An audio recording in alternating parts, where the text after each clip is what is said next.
Tornado, Chapter 3 by Betsy Byers. A card trick. Speaking of tornado, Pete went on, raising his voice over the sound of the wind, reminds me of something funny that happened one time. He waited as if for encouragement. Is it about the three of hearts? I asked quickly. Well, you already know the story. You don't want to hear it again.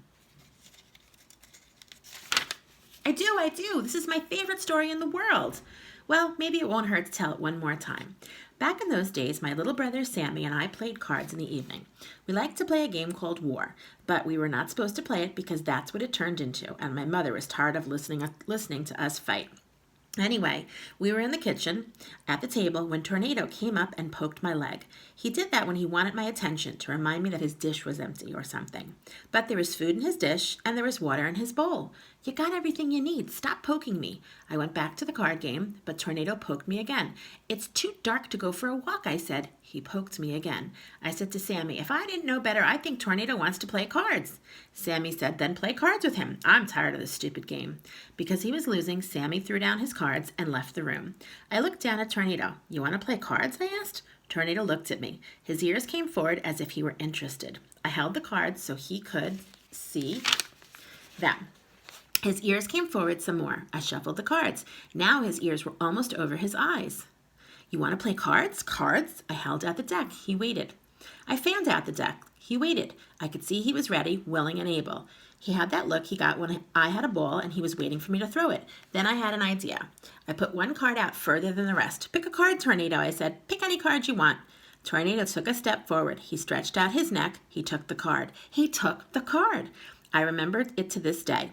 It was the three of hearts. The dog was standing there with the three of hearts in his mouth. Tornado stood there. I sat there. We waited. The trouble was I didn't know what we were waiting for. I had a dog with the three of hearts in his mouth, a dog who could do a card trick, but I didn't know what the trick was. Put it back, I said, offering him the deck. He didn't move. I tried to take the card from him and put it back myself, but he wouldn't let go. My daddy came into the kitchen for a glass of buttermilk. I said, Daddy, Tornado knows a card trick. Does he? At least I think he does. Well, he knows half a card trick. Half a card trick's better than none. See, I held out the cards like this. And you see there's Tornado. And he took one, and now he won't let it go. Tornado, drop it, my daddy commanded. Tornado dropped the card and wagged his tail. Good boy. My daddy said, Daddy, do you want to see the card trick? I think I can do it now. If it doesn't take too long, I want to hear the news. I put the card back in the deck. I didn't want it to go because it was wet now and there were teeth marks in it. Pick a card, Tornado, any card. Tornado picked a card. I crossed my fingers for luck. Tornado, if that card is a three of hearts, drop it. Tornado waited. Drop it, my daddy ordered. Tornado dropped the three of hearts. Good dog, I said. I felt really proud. I had a dog who could do a card trick, even though my daddy had to help. Is that it, my daddy said? Yes, sir. You can go back to the news. The news can wait. Let's try that trick again.